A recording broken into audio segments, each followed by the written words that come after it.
Debajo del Internet normal que todos conocemos, como YouTube, Facebook y Google, yace la Dark Web, un mundo anónimo y no regulado con sitios web no accesibles desde los motores de búsqueda, un rincón oculto de Internet donde todo vale.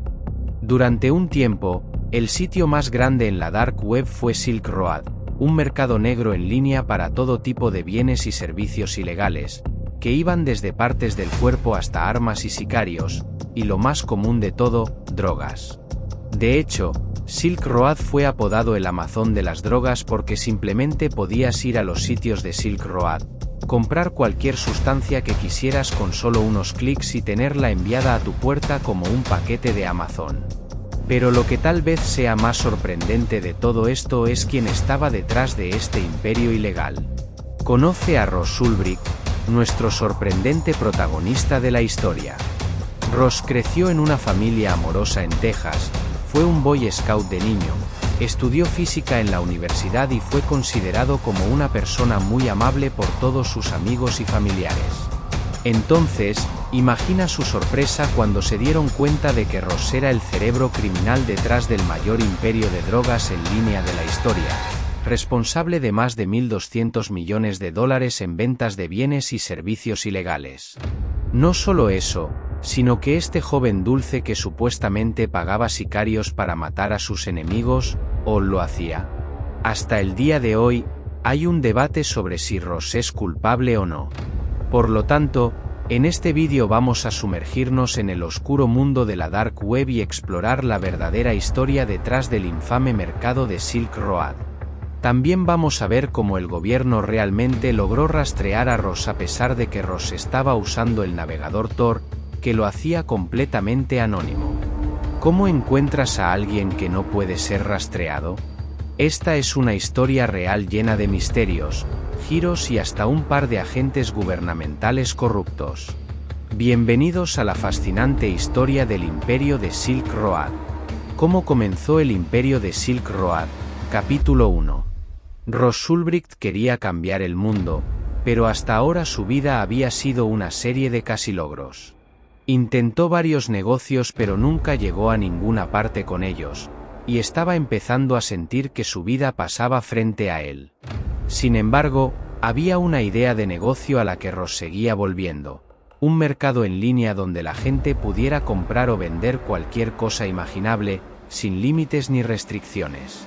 Ross era un firme libertario y regularmente debatía con la gente sobre por qué el gobierno no debería tener tanto control sobre la vida de las personas, especialmente cuando se trataba de drogas, que él sentía que deberían ser legalizadas.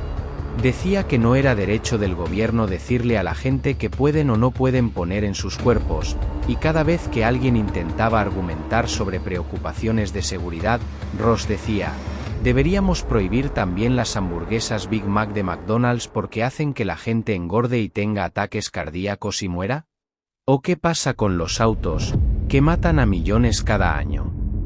Así que para Ross, la idea de un mercado donde la gente pudiera comprar y vender lo que quisiera no era solo un negocio para potencialmente ganar mucho dinero, era también una forma de liberar a las personas y ayudar al mundo.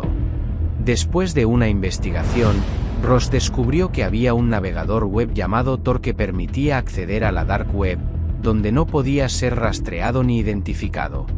El navegador Tor fue desarrollado por la Marina de los Estados Unidos como una forma de comunicarse de manera privada a través de Internet al ocultar la dirección IP real e identidad del usuario. Al darse cuenta de esto, Ross se dio cuenta de que la gente podría comprar cosas en línea sin que el gobierno pudiera ver lo que estaban haciendo. Pero al principio, Ross no hizo nada más con la idea porque no había forma de aceptar pagos en línea que no pudieran rastrearse fácilmente. Por ejemplo, las tarjetas de crédito mantendrían un registro de cada transacción que alguien hiciera y estarían vinculadas a sus cuentas bancarias. Entonces, el sitio permaneció solo como una idea en la mente de Ross hasta el verano de 2010, cuando Ross se encontró con una nueva tecnología llamada Bitcoin, una moneda digital que podía transferirse de manera anónima, lo que permitía a las personas comprar lo que quisieran sin dejar rastro. Era exactamente lo que necesitaba. Desde su habitación, Ross comenzó a trabajar en su nuevo mercado en línea. Decidió llamarlo Silk Road, en honor a una famosa ruta comercial que comenzó hace más de 2000 años y que la gente utilizaba durante siglos para transportar todo tipo de bienes diferentes. Comprenderlo, Ross estaba muy cauteloso de que alguien supiera sobre el sitio que estaba construyendo, lo que desafortunadamente significaba que tenía que construirlo todo él mismo. La única persona a la que le contó al principio fue a su novia, Julia. Ahora, su novia estaba un poco preocupada, pero Ross la tranquilizó diciéndole que gracias al navegador web Tor y a Bitcoin, todo sería completamente anónimo, por lo que nada podría rastrearse hasta él. En cuanto a la creación del sitio en sí, fue un trabajo lento descifrar todo, ya que construir un mercado en línea completo por sí mismo era un trabajo masivo. Pero Ross estaba decidido y trabajaba muchas horas para hacerlo realidad, sentado en su computadora portátil codificando todo el día y la mayoría de las noches. Solo ocasionalmente se tomaba un descanso para ver uno de sus programas favoritos, Breaking Bad, la historia de un hombre normal que se convierte en un rey de la droga. Sin embargo, cuando Ross finalmente estaba cerca de completar los sitios de Silk Road, se dio cuenta de que tenía un problema. Necesitaba algún producto para vender en su nuevo mercado. No tenía sentido construir la plataforma si cuando la gente llegara por primera vez no había nada que comprar. Entonces, Ross alquiló un edificio en medio de la nada y comenzó a cultivar sus propios hongos mágicos usando un libro que era básicamente una guía para construir tu propia granja de hongos.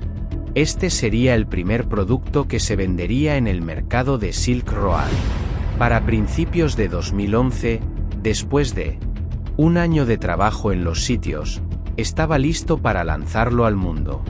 Había añadido categorías para todo tipo de drogas, y para empezar, el único artículo listado eran los hongos que él mismo había cultivado. Pero el plan era que los vendedores de todo el mundo listaran sus propios artículos en venta. Por supuesto, para atraer tanto a compradores como a vendedores a los sitios, necesitaba promocionarlo. Recuerda que los sitios en la dark web no son captados por los motores de búsqueda, y tampoco era como si Ross pudiera simplemente ejecutar algunos anuncios en Facebook o Google para encontrar clientes para su mercado ilegal. Así que para dar a conocer sus nuevos sitios, Ross entró en varios foros de Internet para difundir la palabra. Por ejemplo, se unió a un sitio llamado The Shroomery para fanáticos de los hongos y publicó un mensaje haciéndose pasar por un cliente interesado en usar Silk Road. La razón por la que hizo esto fue para que no pareciera que estaba promocionando sus propios sitios web. Sabía que al mencionar casualmente Silk Road, la gente en los foros iría a verlo por sí mismos, y así fue. Los pedidos pronto comenzaron a llegar. Todo esto estaba sucediendo a principios de 2011, y al mismo tiempo Ross estaba trabajando en una pequeña librería en Texas llamada Godwagon Books. Pero esto resultó ser muy útil, ya que significaba que Ross tenía todo lo que necesitaba para enviar fácilmente sus hongos, ya que podía usar los sobresacolchados de la librería y la máquina de etiquetado. También usaba una selladora al vacío que normalmente mantenía la comida fresca para envolver los hongos. Así que Ross estaba en el negocio y al principio enviaba pedidos 2 veces por semana. Pero a medida que crecía la popularidad del sitio a través del boca a boca, pronto tuvo que enviar envíos todos los días, ya que cada vez llegaban más pedidos. Pero aún mejor que eso, otras personas habían comenzado a vender artículos en Silk Road. Otros traficantes habían creado sus propias listas con todo, desde marihuana hasta cocaína, éxtasis, y por supuesto, más productos en venta ayudaron a atraer aún más compradores. Al principio, Silk Road tomaba una comisión del 6,23% en cada transacción para hacer que las personas se sintieran más cómodas usando los sitios. Ross también creó un sistema de calificación donde los compradores y vendedores podían calificarse entre sí, similar al sistema de retroalimentación de eBay o las reseñas de Amazon. Ross trabajó incansablemente en los sitios y estaba constantemente agotado, pero también estaba increíblemente emocionado por su crecimiento. Cuando creó el sitio por primera vez, honestamente no estaba seguro de si alguien lo usaría en absoluto. Y sin embargo, en solo un par de meses ya había ganado miles de dólares en ingresos. Le contó a su novia, Julia, sobre el progreso de los sitios, aunque ella estaba un poco menos emocionada. Julia estaba preocupada por el hecho de que ahora se estaban vendiendo drogas más duras en Silk Road, especialmente cuando se dio cuenta de que alguien incluso había comenzado a vender heroína allí. Sus dudas sobre todo esto comenzaron a crecer y le preguntó a Ross, ¿y si alguien sufre una sobredosis o los vendedores envían cosas que han sido manipuladas o mezcladas con otra cosa? Ross le recordó con confianza el sistema de calificación. Dijo que si alguien vende drogas malas, recibirían una calificación negativa y nadie compraría de ellos nuevamente. Julia simplemente dijo, sí, pero ¿cómo se supone que darán una calificación negativa si están muertos? Construyendo el negocio, capítulo 2. Mientras Silk Road había estado creciendo bastante rápido a través del boca a boca, el crecimiento comenzó a volverse loco una vez que Gawker escribió un artículo sobre los sitios. Después de que ese artículo se publicó, muchos otros sitios de noticias comenzaron a escribir sobre Silk Road también, describiéndolo como un sitio web clandestino que te permite comprar cualquier droga imaginable. Incluso grandes redes de noticias de televisión como ABC y NBC comenzaron a hablar sobre el sitio, lo que le dio aún más atención. Por supuesto, no toda esa atención fue buena. Múltiples agencias gubernamentales diferentes estaban ahora observando los sitios y comenzando a investigar quién los estaba ejecutando. Pero debido al uso de Tor, sabían que rastrear a quien estaba detrás de esto sería extremadamente difícil. Mientras tanto, Ross comenzó a trabajar en Silk Road a tiempo completo. Realmente no tenía otra opción. Todo estaba yendo mucho más rápido de lo que nunca esperó. El sitio ahora tenía cientos de vendedores y miles de compradores, y mientras Ross había vendido todos los hongos que había cultivado, ahora estaba ganando comisiones en cada venta de los sitios. A medida que más dinero entraba, era emocionante. Pero una mañana, abrió su computadora portátil y notó que alguien había listado armas en el sitio. Ross trató de racionalizar que era un derecho constitucional de los estadounidenses tener un arma, por lo que esto no era un problema. Sin embargo, una vez más, su novia, Julia, lo vio de manera diferente. Ross, tienes que detener esto, suplicó. Piensa en por qué alguien necesitaría comprar un arma anónimamente.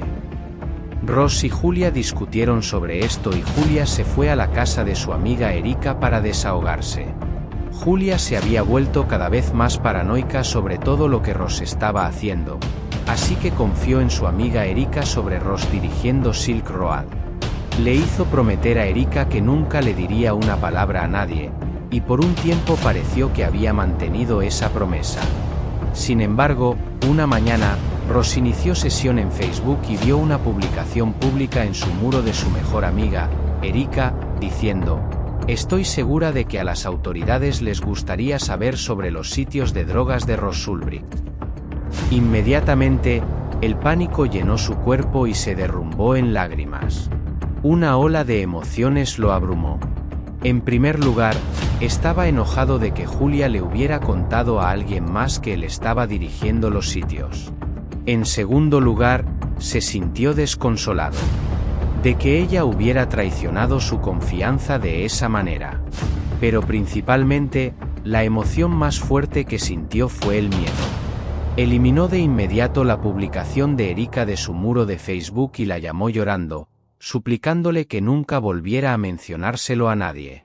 En cuanto a por qué Erika había hecho la publicación acusando a Ross en primer lugar, todo comenzó cuando Erika tuvo una mala experiencia con una sustancia que compró en Silk Road. Y cuando regresó del hospital, tuvo una pelea tanto con Julia como con Ross, que terminó con Ross diciéndole a Erika que se fuera.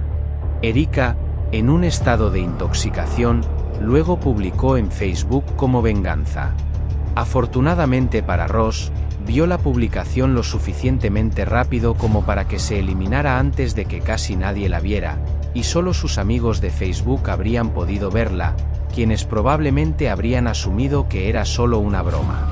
Así que la crisis parecía haber sido evitada por ahora, pero este incidente hizo que Ross estuviera extremadamente ansioso. La relación de Julia y Ross también terminó, ya que Julia se negó a dejar que Ross siguiera dirigiendo el sitio desde sus apartamentos. Le dio un ultimátum: tenía que cerrar el sitio o irse. De hecho, después del incidente de Erika, Ross decidió que necesitaba dejar el país temporalmente como precaución. Y así, se fue de viaje. Ross fue a la playa de Bandai en Australia para relajarse. Fue a Vietnam para celebrar el Año Nuevo Lunar. Incluso mochileó por Asia, saltando de diferentes islas y alojándose en albergues juveniles. Por supuesto, los viajeros que conoció en el camino no tenían ni idea de que Ross estaba dirigiendo el mayor sitio ilegal del mundo, y que ahora valía millones de dólares en Bitcoin. La vida era buena para Ross. La única desventaja de viajar era que Ross a menudo tenía que depender de los cibercafés para acceder a Wi-Fi para poder administrar los sitios. Y entendiblemente, estaba ansioso por si alguien veía su pantalla y se daba cuenta de lo que estaba haciendo. Por lo tanto, siempre tenía que elegir un lugar en la esquina de los cibercafés, y también programó su computadora portátil para que, al presionar una tecla específica, pudiera apagar inmediatamente su pantalla si sentía que alguien estaba mirando lo que estaba haciendo. El pensamiento de ser atrapado era especialmente aterrador porque técnicamente era un hombre buscado en todo el mundo, ya que Silk Road era un sitio global, y la idea de terminar en una prisión en el sudeste asiático, donde se sabe que la gente es colgada por vender drogas, era particularmente aterradora.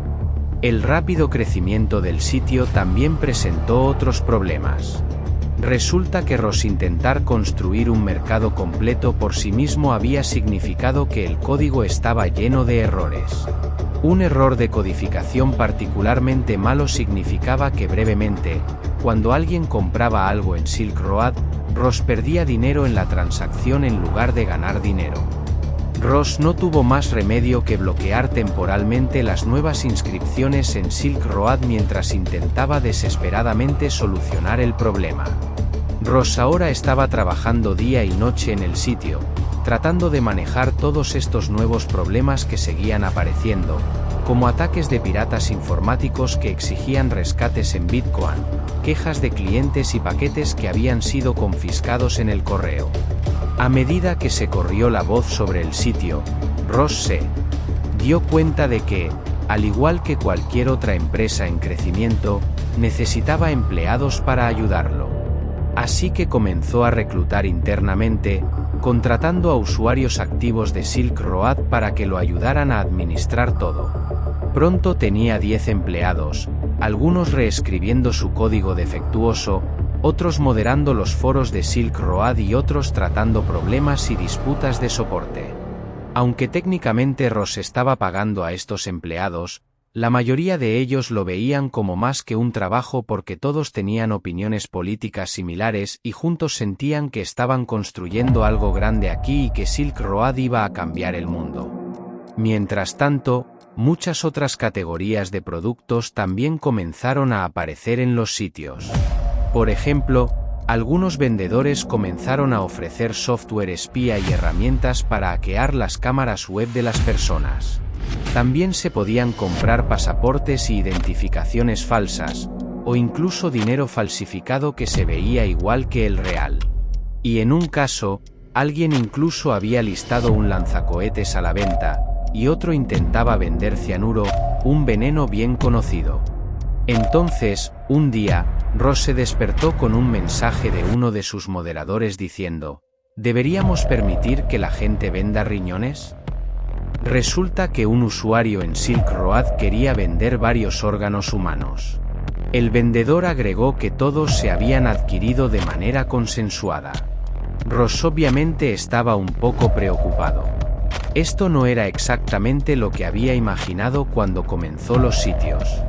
Pero como lo veía, Silk Road era simplemente una plataforma, al igual que Facebook o eBay. Eran los usuarios quienes elegían cómo usarlo. Era contrario a su filosofía decirle a las personas lo que podían o no podían comprar y vender. Quería un mercado libre, así que no intervino. Y como resultado, la amplia variedad de productos ilegales en venta en Silk Road siguió creciendo, lo que atrajo aún más atención a los sitios. Lo interesante es que Silk Road realmente se convirtió en una especie de comunidad. Muchos lo veían no solo como un mercado, sino como un movimiento. En el foro de la comunidad de Silk Road, Ross incluso introdujo noches de cine de Silk Road, donde una vez a la semana muchos usuarios de Silk Road comenzarían a ver la misma película al mismo tiempo. La primera elección de película de Ross para esta noche de cine fue V de Vendetta, y el tema antigobierno de la película fue definitivamente popular entre la comunidad de Silk Road.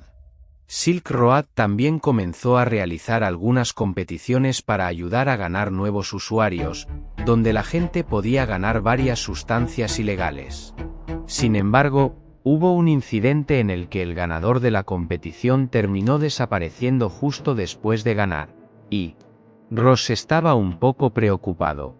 Si este tipo hubiera muerto, eso podría ser malo para los sitios. Afortunadamente, apareció unos días después, vivo y bien, y explicó que había sido detenido por la policía después de haber sido atrapado llevando drogas en su coche. Al igual que cualquier otra empresa, Silk Road también comenzó a publicar anuncios. Aunque, obviamente, no podían usar Google Ads o Facebook Ads, comenzaron a publicar anuncios en sitios web de noticias locales, así como en algunas revistas, como Vice.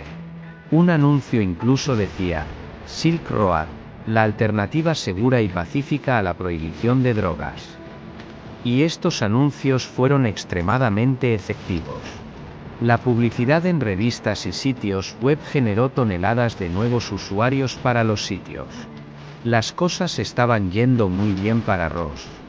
Recuerda que, al principio, Ross había dejado Estados Unidos y se había ido de viaje porque estaba asustado después del incidente de Erika y no estaba seguro de qué más hacer. Pero mientras tanto, Silk Road estaba creciendo cada vez más y más, y él estaba ganando toneladas de dinero. En un momento, Ross comenzó a pensar que tal vez no tenía que trabajar tanto en Silk Road. Tal vez podría ir a trabajar a tiempo parcial en una pequeña librería en Australia o algún otro trabajo menos arriesgado. Y como resultado, comenzó a delegar más y más en sus empleados, incluso dándoles acceso a los servidores que alojaban Silk Road. Y entonces, un día, recibió una llamada de uno de sus moderadores de Silk Road, que le dijo, Ross, lo siento, pero tengo que decirte algo. ¿Qué pasa?, preguntó Ross. Un ex empleado de Silk Road nos acaba de extorsionar, dijo el moderador. Él amenazó con revelar la ubicación de los servidores Silk Road a menos que le paguemos $5.000 en Bitcoin. Ross estaba atónito. ¿De verdad nos amenaza con esto? Pregunta. Sí, dijo el moderador. Y no es solo eso. Ya nos ha dado algunas pruebas de que realmente tiene acceso a los servidores. Ross estaba en shock. Esto era lo último que necesitaba. Pero entonces, una idea cruzó su mente. Una idea que podría resolver este problema para siempre. Descifrando el caso de la Ruta de la Seda, capítulo 4. El gobierno de los Estados Unidos estaba destinando cada vez más recursos a la búsqueda del temido pirata Dred Roberts. Pero considerando que múltiples agencias gubernamentales estaban trabajando en el caso de la Ruta de la Seda, como el FBI y la DEA, podría sorprenderte que el mayor avance de todos viniera de un agente del IRS haciendo una simple búsqueda en Google. Gary Alford era un inspector de impuestos al que se le asignó el caso de la Ruta de la Seda para intentar rastrear parte del dinero que se estaba blanqueando. Sin embargo, prácticamente no tenía conocimientos sobre Bitcoin, ni sobre la Ruta de la Seda. Lo que Gary tenía a su favor era que era muy detallista y leía todo 3 veces para asegurarse de no perder nada. A Gary también le gustaba pensar de manera innovadora. Su caso criminal favorito fue cómo atraparon al asesino en serie hijo de Sam, que protagonizó una ola de asesinatos en Nueva York en los años 70. Durante un tiempo, por más detectives que pusieran en el caso, nadie podía descubrir quién era el asesino. Pero un día, un oficial decidió tomar un enfoque diferente y buscar autos en el área cercana que recibieran multas de estacionamiento alrededor de la misma hora de los asesinatos. La lógica era que el asesino difícilmente se preocuparía por regresar a recargar el parquímetro mientras estuviera matando a alguien. Encontraron un patrón donde el mismo auto había recibido multas de estacionamiento la noche de los asesinatos y siempre estaban ubicados bastante cerca de la escena del crimen. Luego rastrearon al propietario del auto y lo llevaron directo al asesino, quien confesó. A Gary le gustaba este caso porque demostraba que se podía superar a personas más experimentadas mirando el problema de manera diferente. Gary estaba convencido de que el fundador de la Ruta de la Seda debía haber dejado un error igualmente pequeño, el equivalente digital a una multa de estacionamiento. Gary comenzó su búsqueda preguntándose cuál era el primer mensaje sobre la Ruta de la Seda en Internet. Pensaba que quienquiera que hubiera comenzado el sitio habría tenido que dejar algún rastro de interés en primer lugar. Así que Gary fue a Google, escribió la dirección web de la Ruta de la Seda en el cuadro de búsqueda y, utilizando la búsqueda avanzada, filtró por fechas buscando resultados solo desde principios de 2011, que es cuando se rumoreaba que había comenzado la Ruta de la Seda.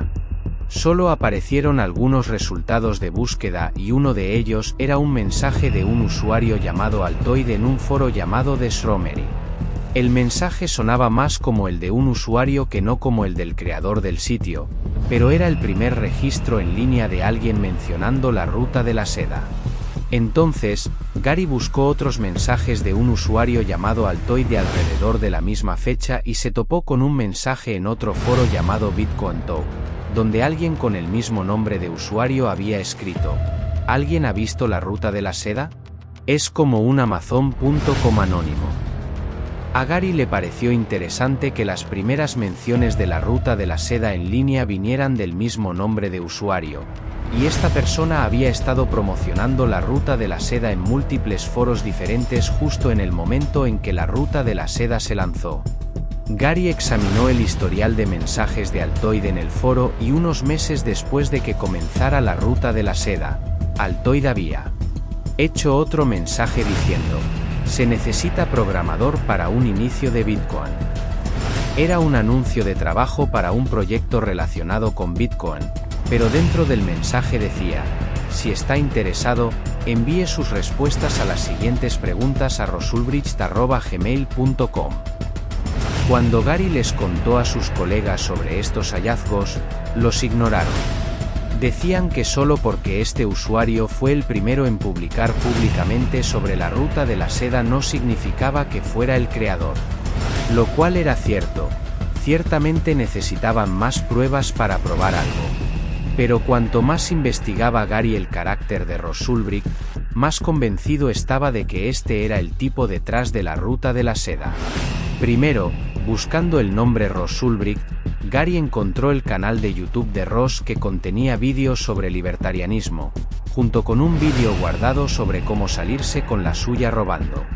Además, Ross usaría el nombre de usuario o Yeah Ross, lo cual era interesante porque cada vez que Dread Pirate Roberts le escribía a alguien o escribía en el foro de la Ruta de la Seda, siempre escribía Yeah, no Yes. O Yeah, siempre solo Yeah. Era un pequeño detalle, pero quizás más que una simple coincidencia. En segundo lugar, Gary encontró el perfil de LinkedIn de Ross, que tenía publicaciones antigobierno. Ross había escrito: el uso más extendido y sistemático de la fuerza está entre las instituciones y los gobiernos, así que este es mi punto actual de esfuerzos. La mejor manera de cambiar al gobierno es cambiar las mentes de los gobernados. Con ese fin, Estoy creando una simulación económica para dar a las personas una experiencia de primera mano de cómo sería vivir en un mundo sin el uso sistemático de la fuerza.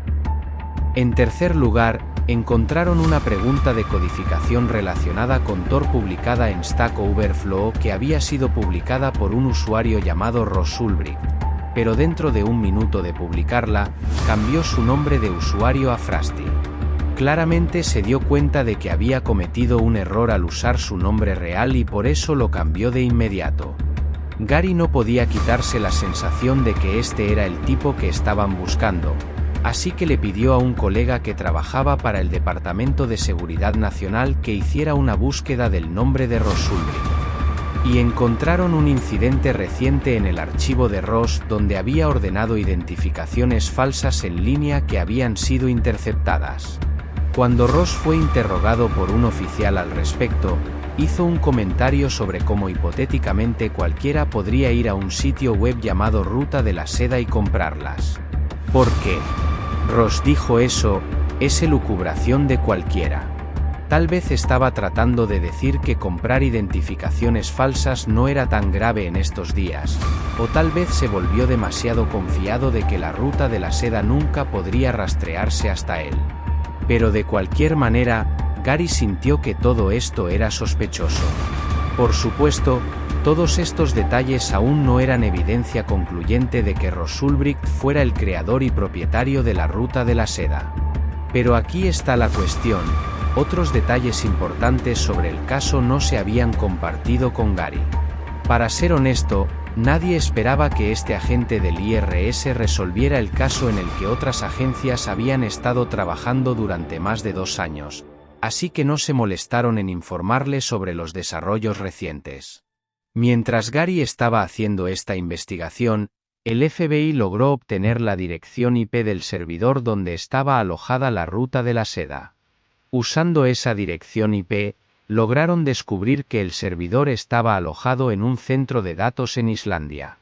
Y trabajando con las autoridades islandesas, el FBI pudo infiltrarse en el servidor de la Ruta de la Seda. En cuanto a cómo exactamente el gobierno encontró la dirección IP del servidor en primer lugar, eso es un poco controvertido. Algunos creen que la NSA estuvo involucrada y usó una táctica de espionaje ilegal que habría infringido los derechos de la Cuarta Enmienda de Ross. Sin embargo, el gobierno lo negó y dijo que la forma en que pudieron acceder al servidor fue debido a vulnerabilidades en el código de la Ruta de la Seda, que filtró la dirección IP del servidor. Esto es definitivamente posible porque, como ya hemos establecido, el código de la Ruta de la Seda tenía muchos problemas debido a lo rápido que había sido desarrollado por Ross, que inicialmente había estado trabajando en ello solo.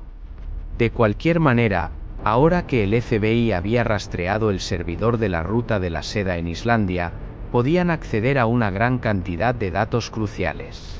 Lo más importante de todo es que podían ver la actividad en el servidor, como cada vez que el administrador de la Ruta de la Seda iniciaba o cerraba sesión. Los registros mostraban que el inicio de sesión más reciente del administrador había venido de un cibercafé en San Francisco. Si bien esto fue un gran avance, el FBI aún no tenía pistas sobre quién diablos era en realidad Dread Pirate Roberts. Y ahí es cuando recibieron una llamada de Gary en el IRS. Gary se unió a una llamada grupal con agentes de otros departamentos que trabajaban en el caso, como la DEA y el FBI, y les explicó todo lo que había encontrado.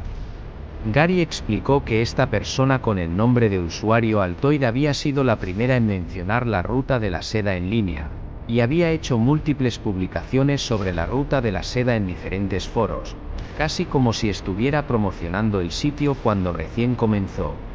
Gary dijo que el usuario había cometido un error y en una de sus publicaciones posteriores incluyó su correo electrónico personal, rossulbricht@gmail.com.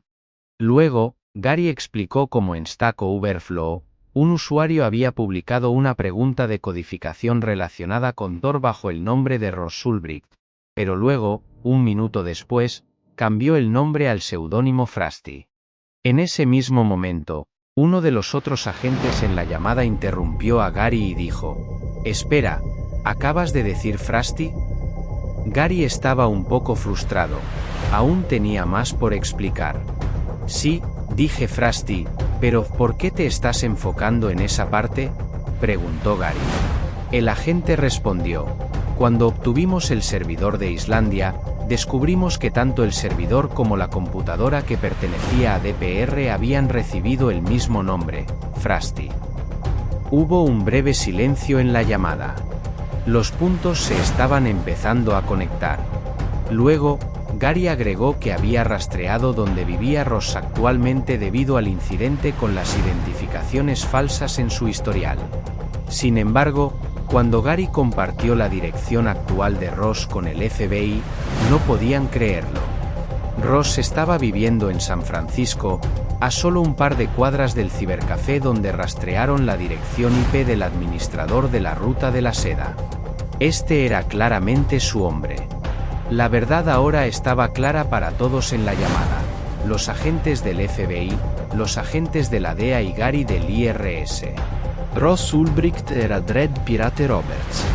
Gary tenía razón, el esquivo genio criminal al que habían estado persiguiendo durante los últimos años quizás no era el genio criminal que pensaban.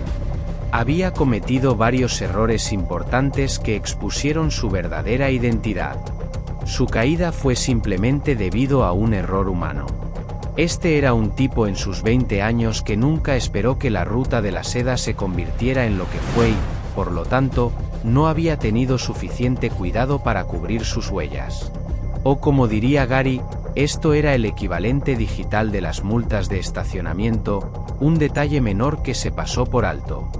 De cualquier manera, las autoridades finalmente supieron que Ross Ulbricht era el responsable de la Ruta de la Seda. Ahora solo tenían que atraparlo, pero sorprendentemente eso no sería tan fácil como podrías pensar. El arresto, capítulo 5. El FBI asignó a un equipo de agentes encubiertos para seguir a Ross y observar cada movimiento porque tenían acceso a los registros del servidor de la Ruta de la Seda. Ahora podían literalmente ver cuando el administrador de la Ruta de la Seda iniciaba o cerraba sesión, y siempre coincidía con cuando Ross abría o cerraba su computadora portátil. Era innegable, él era su hombre. Entonces, ¿por qué no se apresuraban inmediatamente a arrestarlo? Bueno, necesitaban atraparlo con su computadora portátil abierta. Esa computadora portátil contenía todo tipo de datos valiosos que no solo ayudarían a enjuiciar a Ross, sino también a rastrear a otras personas que habían trabajado en la Ruta de la Seda o a grandes traficantes en los sitios. Pero si un equipo de agentes de repente irrumpía en un restaurante, probablemente tendría tiempo para cerrar la tapa de su computadora portátil, lo que la bloquearía. Quiero decir, todos los datos estaban encriptados y era casi imposible acceder a ellos. Además, si no atrapaban a Ross literalmente sentado frente a su computadora portátil, le daría algún tipo de negación plausible. Así que tenían que atraparlo con las manos en la masa, con la computadora portátil abierta frente a él, para poder demostrar definitivamente que era responsable. Cuando Ross se despertó el 1 de octubre de 2013, parecía como cualquier otro día. Inicialmente fue a una cafetería cercana, pero estaba bastante ocupada y no pudo encontrar un lugar lo suficientemente privado para trabajar, así que en lugar de eso fue a sentarse en la Biblioteca Pública de San Francisco. Encontró un lugar apartado donde nadie podía ver su pantalla e inició sesión en el área de administración de la Ruta de la Seda. Por supuesto, Ross no tenía idea de que la biblioteca estaba llena de agentes encubiertos del FBI que lo estaban observando.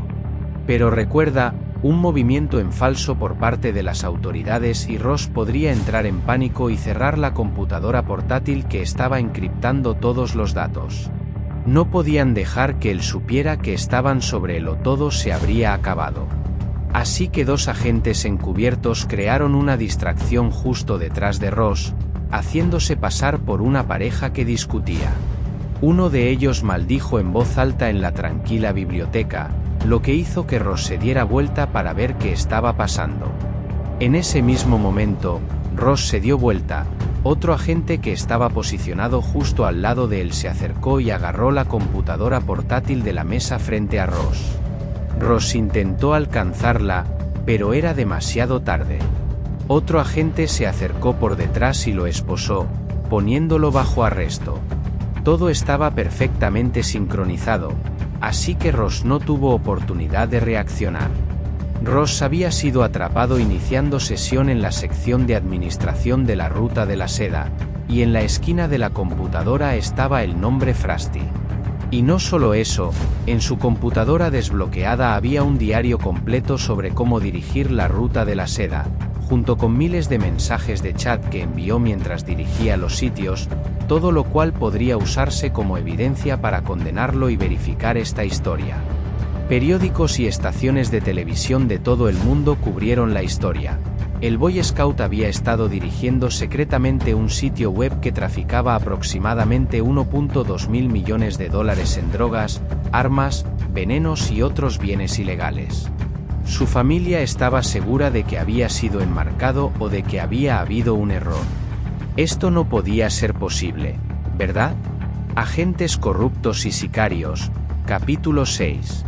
A veces, cuando investigo estas historias de negocios, siento que son más parecidas a la trama de una película de Hollywood que a la vida real. Pero dicen que la verdad a menudo es más extraña que la ficción, y esta siguiente parte es absolutamente ridícula. Después de que las autoridades obtuvieron la computadora portátil abierta de Ross, pudieron ver todo, incluidos todos sus historiales de chat.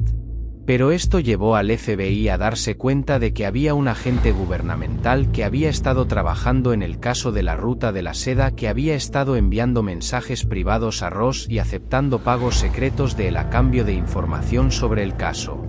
Este agente corrupto se llamaba Force y obviamente pensaba que porque los mensajes estaban encriptados y el pago era en Bitcoin, nunca sería atrapado.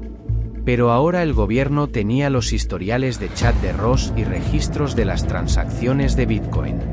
Todo comenzó cuando Carl inicialmente se hizo pasar por un contrabandista de drogas importante en los foros de la ruta de la seda bajo el nombre de usuario NAB.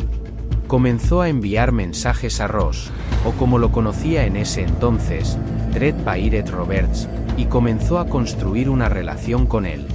Una vez que Carl ganó algo de confianza con Ross, le dijo que sabía de un infiltrado dentro de la DEA y comenzó a venderle información sobre el caso de la ruta de la seda. Por supuesto, Carl mismo era el infiltrado. Estaba recibiendo pagos de Ross a cambio de información sobre el caso durante varios meses. Carl recibió más de $750.000 en Bitcoin a cambio de enviar información a Ross sobre el caso de la ruta de la seda. Pero las cosas se pusieron mucho más locas. Resulta que uno de los empleados que Ross había contratado para ayudarlo con la ruta de la seda era un tipo llamado Curtis Green, que se había convertido en moderador del sitio. Pero un día, cuando Curtis recibió un gran envío de cocaína enviado a su casa, lo atraparon los agentes de la Fuerza Policial de Baltimore y lo arrestaron. Ross obviamente estaba confundido porque su moderador de repente dejó de responderle, porque al principio no tenía idea de que Curtis había sido arrestado. Y luego notó que Curtis había robado $350.000 de la ruta de la seda porque, como moderador, Curtis tenía acceso a algunos de los fondos del sitio que se mantenían en custodia.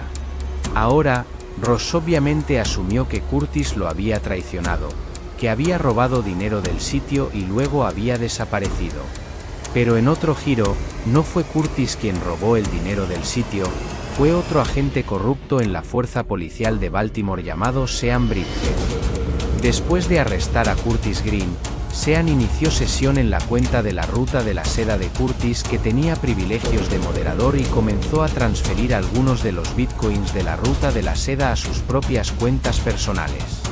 Así que este agente del gobierno básicamente estaba desviando dinero de la ruta de la seda a su propia billetera de Bitcoin personal mientras iniciaba sesión con las cuentas de moderador de Curtis. Y para ser claro, Sean no estaba haciendo esto para entregar el dinero al gobierno, estaba moviendo los fondos a sus propias cuentas personales pensando que no sería atrapado porque estaba en Bitcoin. Entonces, solo para resumir, ahora tenemos a dos agentes corruptos diferentes trabajando en el caso de la ruta de la seda. El primero, Carl Force, que estaba filtrando información al administrador del sitio, Ross Ulbricht, a cambio de bitcoins, y el segundo, Sean Bridges, que estaba desviando dinero de la ruta de la seda a sus propias cuentas personales. Todo esto se está descubriendo en este momento mientras Ross está siendo arrestado en la Biblioteca Pública de San Francisco. ¿Puedes imaginar estar en la posición de las autoridades en este momento? Están deteniendo a este tipo que, hasta este momento, es solo un joven de 29 años que ha estado dirigiendo un sitio web desde su computadora portátil, y ahora están comenzando a darse cuenta de que puede haber una red mucho más grande detrás de él. Y lo más loco de todo es que Ross no tiene idea de que este agente que lo estaba ayudando, Carl Force, era un agente del gobierno. Pero hablaremos más sobre eso en el próximo capítulo. Juicio y condena, capítulo 7. La noticia del arresto de Ross Ulbricht fue un gran golpe para su familia, que no tenía idea de que él estaba involucrado en nada ilegal. Para ellos, Ross era un buen chico que había estado trabajando en varias empresas de tecnología y que siempre había sido un modelo a seguir. Pero para el gobierno, Ross era el cerebro detrás de uno de los sitios web más notorios de la Internet oscura. Inmediatamente después del arresto de Ross, el FBI confiscó su computadora portátil y comenzó a revisar todo el contenido. Y lo que encontraron fue una mina de oro de evidencia. Había un diario completo en el que Ross había registrado sus pensamientos sobre cómo dirigir la ruta de la seda, junto con miles de mensajes de chat que había enviado mientras dirigía el sitio. La evidencia era abrumadora, y parecía que no había forma de que Ross pudiera escapar de las acusaciones en su contra. Sin embargo, lo que hizo que este caso fuera aún más complejo fue el hecho de que Ross no había sido atrapado con las manos en la masa, en el sentido tradicional de la palabra. No fue arrestado mientras estaba vendiendo drogas o armas, ni fue atrapado en posesión de productos ilegales. En cambio, fue arrestado mientras estaba sentado en una biblioteca pública utilizando su computadora portátil. Entonces, la pregunta que se planteaba era si Ross era culpable de los cargos que se le imputaban, incluso si no estaba directamente involucrado en el tráfico de drogas o armas. Para la fiscalía, la respuesta era clara. Ross era el fundador y administrador de la ruta de la seda, y como tal, era responsable de todas las actividades ilegales que ocurrieron en el sitio. Argumentaron que Ross había creado la ruta de la seda con la intención de facilitar el tráfico de drogas y armas, y que había obtenido ganancias masivas de las actividades ilegales que tuvieron lugar en el sitio. Por lo tanto, dijeron, Ross era culpable de cargos que incluían conspiración para traficar drogas, lavado de dinero y conspiración para cometer piratería informática. Pero para la defensa, la historia era un poco más complicada. Argumentaron que Ross había creado la ruta de la seda como un experimento económico y que no tenía la intención de facilitar el tráfico de drogas y armas. Reconocieron que Ross había cometido errores al permitir que el sitio se convirtiera en un mercado para actividades ilegales, pero dijeron que él no era el responsable de las acciones de los usuarios individuales del sitio. También argumentaron que Ross no era el único Dread Pirate Roberts y que otras personas habían estado operando bajo ese alias en diferentes momentos. Pero a pesar de los esfuerzos de la defensa, el caso en su contra era abrumador.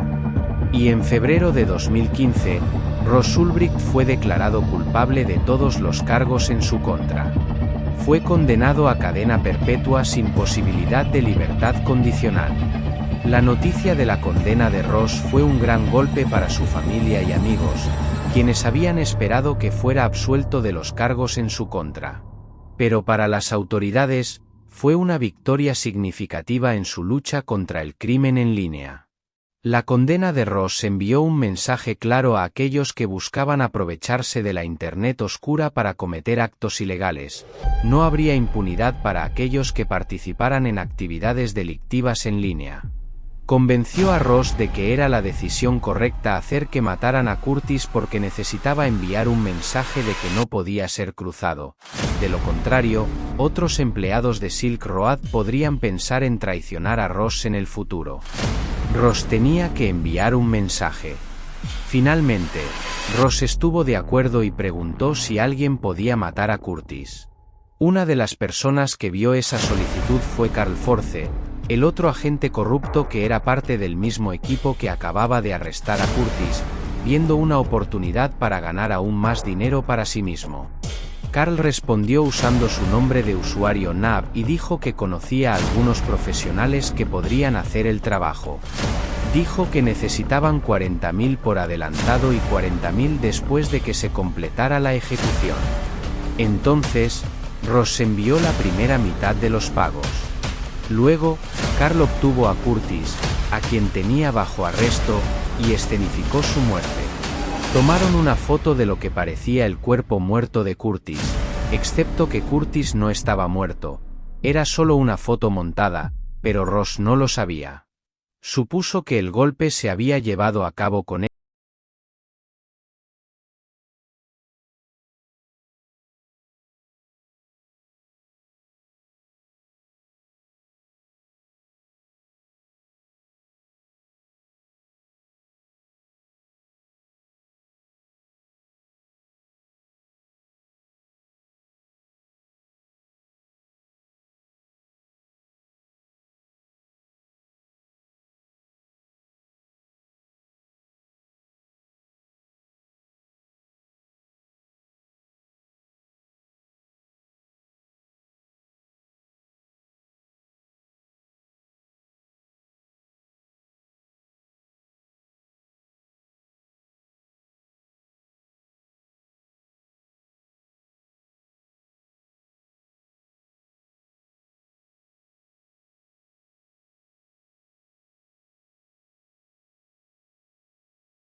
La parte final y más crucial de todo esto. ¿Qué le sucedió realmente a Ross? Ok, es hora de un descanso muy rápido mientras te pido un favor. Si estás disfrutando este vídeo hasta ahora, por favor activa las notificaciones. Estoy publicando mini películas sobre negocios, dinero, marketing y más, pero solo suscribirse no siempre significa que las verás. Así que por favor considera activar las notificaciones y te amaré para siempre. El juicio de Ross Ulbricht, capítulo 7. Ross estaba siendo acusado de 7 delitos diferentes, incluido el tráfico de drogas, el lavado de dinero y los estatutos de cabecilla, algo que normalmente estaba reservado para los líderes de los cárteles.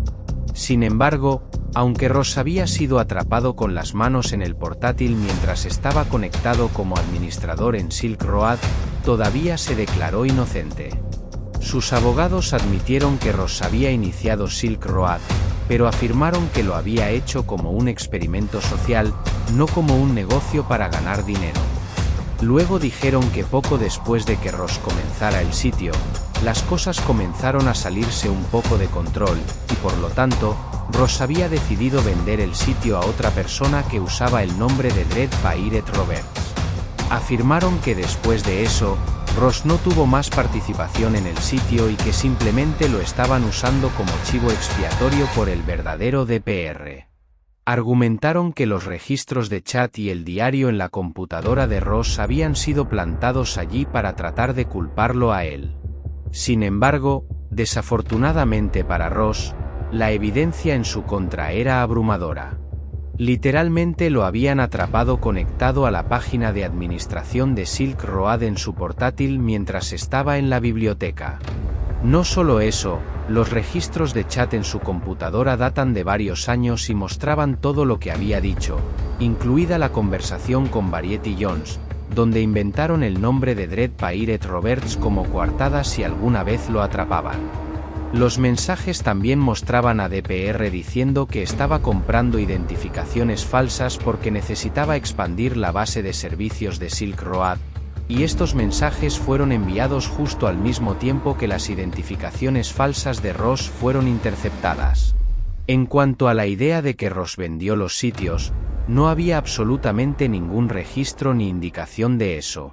Además, Ross seguía recibiendo todos los bitcoins de las comisiones de Silk, por lo que parecía claro que seguía siendo quien lo había estado dirigiendo todo este tiempo. Desde el principio hasta el final, Ross había sido Dread Pirate Roberts. A pesar de esto, defensores de todo el mundo vinieron a apoyar a Ross durante el juicio, pero muchos de ellos protestaron en los escalones del tribunal que él era un héroe. Decían que todo lo que Ross había hecho era administrar un sitio web, y si eso era un delito, entonces los CEO de eBay y Craigslist también deberían ser juzgados, ya que en esos sitios web también se vendían productos ilegales. El jurado no lo vio de la misma manera. Regresaron con su veredicto, culpable en todos los cargos. Los registros de chat y archivos en la computadora de Ross eran demasiado condenatorios.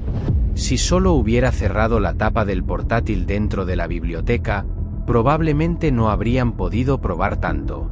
Antes de su sentencia, Ross envió una carta al juez que decía: «He tenido mi juventud y sé que deben quitarme mis años intermedios, pero por favor, déjenme con mi vejez. Por favor, dejen una pequeña luz al final del túnel, una excusa para mantenerme sano, una excusa para soñar con días mejores por delante y una oportunidad para redimirme en el mundo libre antes de encontrarme con mi creador». El juez no escuchó esto. Ross recibió 2 cadenas perpetuas más 40 años sin libertad condicional. En otras palabras, Ross pasaría el resto de su vida en prisión. Algunos sintieron que esto era demasiado duro, pero parecía que la jueza quería darle un ejemplo para tratar de disuadir a otras personas de establecer mercados similares en el futuro. La jueza también explicó su decisión diciendo que no estaba de acuerdo con la filosofía de Ross de que el consumo de drogas solo afecta a quienes consumen las drogas.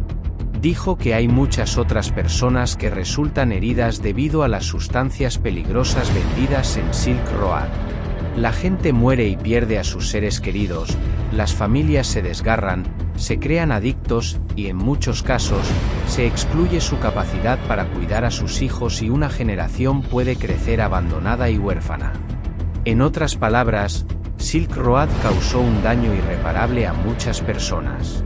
La jueza también señaló que aunque no se encontraron cuerpos, Ross había encargado 5 asesinatos por los que había pagado y creía plenamente que se habían llevado a cabo. En última instancia, la evidencia contra Ross parecía concluyente, y por lo tanto, Ross fue sentenciado a cadena perpetua en prisión. Por supuesto, hay 2 lados en esto. Por un lado, ha habido estudios que mostraron que las personas tenían mucho menos probabilidades de ser dañadas físicamente al comprar estas sustancias en línea en comparación con en las calles, y Ross intentó argumentar que Silk Road en realidad hacía que la experiencia fuera mucho más segura, especialmente con el sistema de revisión en los sitios. Si estas personas iban a comprar bienes ilegales de todos modos, Silk Road probablemente era una forma mucho más segura de hacerlo. Además, Ross técnicamente era un delincuente de primera vez y este era un cargo no violento, por lo que la sentencia de por vida parecía inusualmente extrema. Porque sí, Ross construyó la plataforma de Silk Road, pero aparte de los hongos iniciales que cultivó, no estaba vendiendo drogas él mismo. Era un administrador web y se podría argumentar que el comercio de drogas ocurre todo el tiempo en plataformas como Facebook y Snapchat, pero eso no significa que el creador de la plataforma sea responsable.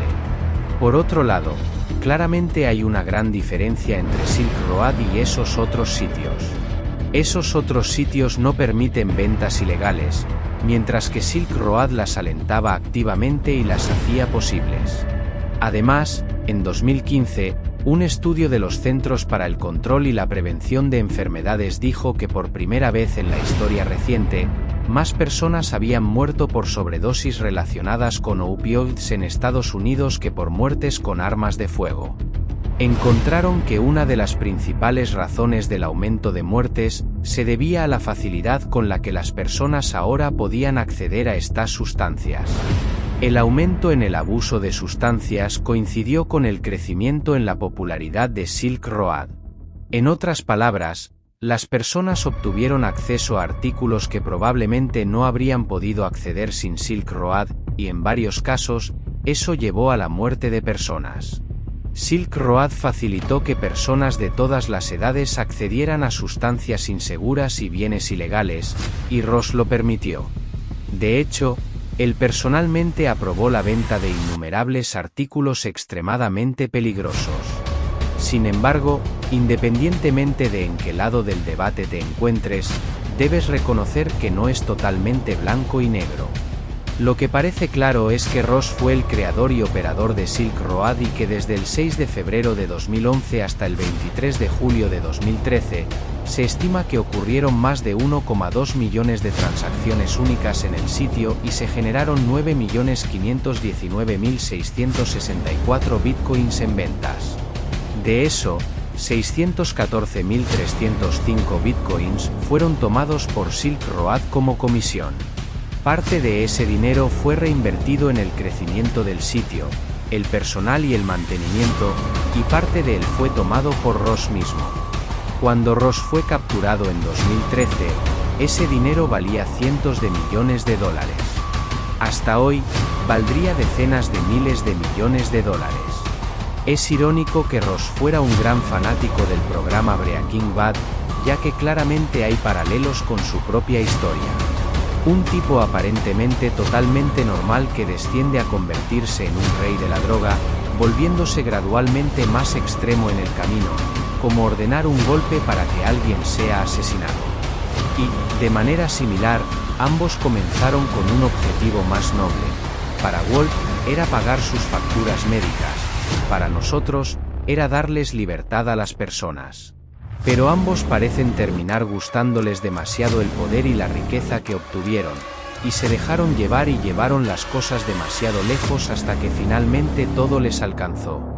Silk Road 2, Electric Boogaloo, epílogo, aunque la jueza esperaba que la sentencia que le dio a Ross disuadiera a cualquier otra persona de crear otro Silk Road, en realidad casi inmediatamente después de que el sitio original de Silk Road fuera cerrado, surgió Silk Road 2.0. Argumentablemente, toda la atención del caso de Silk Road solo hizo que más personas se interesaran en la idea.